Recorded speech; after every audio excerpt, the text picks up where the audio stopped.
sa totoo lang, kung gusto nating maging good example sa iba, dapat iwasan natin ang reklamo. Yung katabi mo, ano ba yan? Leader ba talaga yan ng iglesia? O reklamador ng iglesia? Ang layo naman ng kalookan. Hello.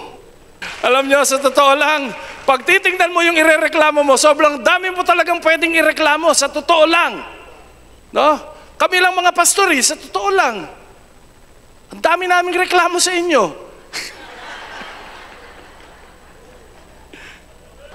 Buti na lang, pastor kami. Kaya sasabihin na lang namin, in Jesus' name.